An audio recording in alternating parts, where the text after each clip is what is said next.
Jumpa lagi kita bersama saya, Andi Malarangang, dalam acara bincang-bincang tentang politik dan negara.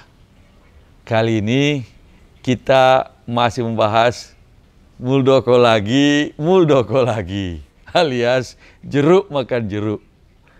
Ini persoalannya adalah karena tampaknya KSP Muldoko ini tidak mau dengar lagi pikiran-pikiran rasional tentang opsi-opsinya. Pada waktu lalu kita membahas ada 3 opsi Pak Muldoko, ada 2 opsi Pak Muldoko, dan sekarang tampaknya yang dipilihnya adalah tetap maju terus untuk melakukan tuntutan hukum kepada Menteri Hukum dan HAM melalui PT UN. Jadi yang digugatnya kali ini adalah rekan sejawatnya, yaitu Menteri Hukum dan HAM, yang mengeluarkan keputusan bahwa menolak permintaan dari kubu KLB yang di Sibolangit itu untuk jadi mereka kan setelah KLB, kemudian dari KLB itu yang abal-abal itu mereka bawalah berkas-berkas dan permintaan kepada Kementerian Hukum dan HAM untuk disahkan sebagai pengurus yang sah, sebagai ketua umum yang sah dari Partai Demokrat. Setelah kemudian diperiksa berkasnya dan kemudian dicek semuanya persyaratan-persyaratan, ternyata tidak memenuhi syarat.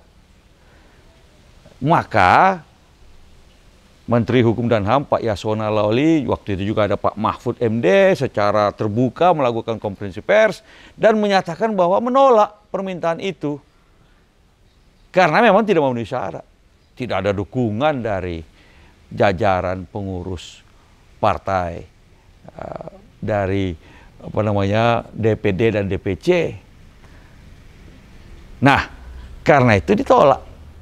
Nah, tentu saja ya kita negara hukum, siapa saja boleh mempersoalkan, menggugat keputusan-keputusan dari pejabat-pejabat publik termasuk Menteri Hukum dan HAM.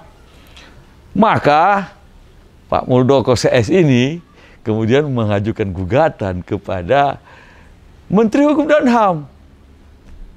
Walaupun yang pertama kali surat gugatannya itu atas nama Ketua Umum dan Sekretaris Jenderal dari Partai Demokrat.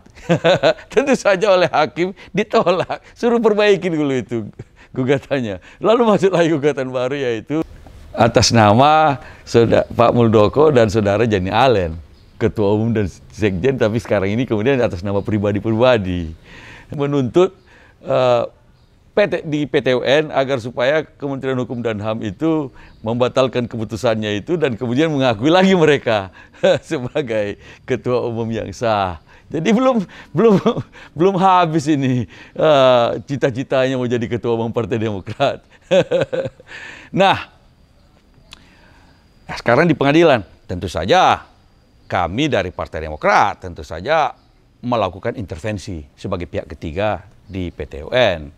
Karena ya ini memang abal-abal kok, gimana. Nah, sekarang bagi saya yang menjadi lucu, dan ini sudah saya sampaikan sebelumnya kan, Pak Muldoko walaupun sekarang ini sebagai pribadi, tapi kan orang tidak bisa melepaskan bahwa dia juga adalah kepala staf presiden yang menuntut rekan sejawatnya sendiri. Ya, walaupun secara pribadi nih menurut rekan sejawatnya di kabinet, yaitu Menteri Hukum dan HAM, menganggap bahwa keputusan Menteri Hukum dan HAM, keputusan pemerintah ini salah bagi mereka. Jadi jeruk makan jeruk. Nah, tentu saja Menteri Hukum dan HAM akan membalasnya, mengatakan keputusan pemerintah sudah benar. Jadi ini lucu ini. Ini nggak ada di negara lain ini begini ini. Bagaimana mungkin orang sekali lagi, walaupun sebagai pribadi, tapi orang yang juga menduduki jabatan kepala staf presiden, ya, kemudian menuntut rekam sejawatnya. Sama-sama pemerintah ini. Lalu yang mana? Kalau bayangin kalau apa namanya hakim juga saya rasa akan dalam hati mungkin ya merasa lucu juga ini. Bagaimana mungkin? Tapi inilah kenyataannya. Nah, tentu saja pasti rasanya insya Allah kalau semuanya berdasarkan hukum kan ditolak lagi. Ya kan karena tidak ada alasannya. Ya, tidak ada yang mendukung. Jadi syarat-syarat sesuai dengan ADART 2/3 dari DPD, separuh dari DPC, ketua-ketuanya itu yang mendukung. Sama sekali tidak ada. Nah, cuma ya mungkin sudah istilah Jawanya izin mundur lah. Cuma bagi saya ini sikap yang sebenarnya ada cara yang lebih baik, yang elegan.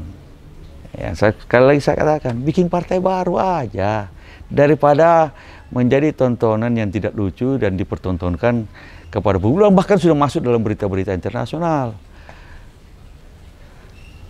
Ya jeruk makan jeruk tadi itu. Tetapi ya sudah, memang ada orang-orang yang sudah mata, kepalanya, telinganya sudah tidak bisa lagi diberitahu. Sudah tertutup hatinya. Sehingga ya sudah, kita serahkan di pengadilan, kita akan ladeni terus sampai kapanpun untuk melawan gerombolan-gerombolan yang ingin mengambil alih kepemimpinan sah dari Partai Demokrat. Yaitu yang dibawa Ketua Umum AHY dan seluruh jajaran pengurus yang sah yang ada di DPP Partai Demokrat, pimpinan Ketua Umum AHY. Nah, kita tunggu saja. Kita akan ladeni. Nah, mudah-mudahan kita semuanya ini semua bisa berlalu cepat, tetapi saya masih ingin juga mengingatkan lagi, daripada buang-buang energi yang nggak bakal menang ini. Udahlah, bikin partai baru saja. Kita lihat di pemilu nantinya. Menang mana? Siapa yang didukung oleh rakyat? Itu lebih baik. Itu lebih elegan. Kalau masih mau mendengar. Demikian, sampai jumpa lagi di lain kesempatan.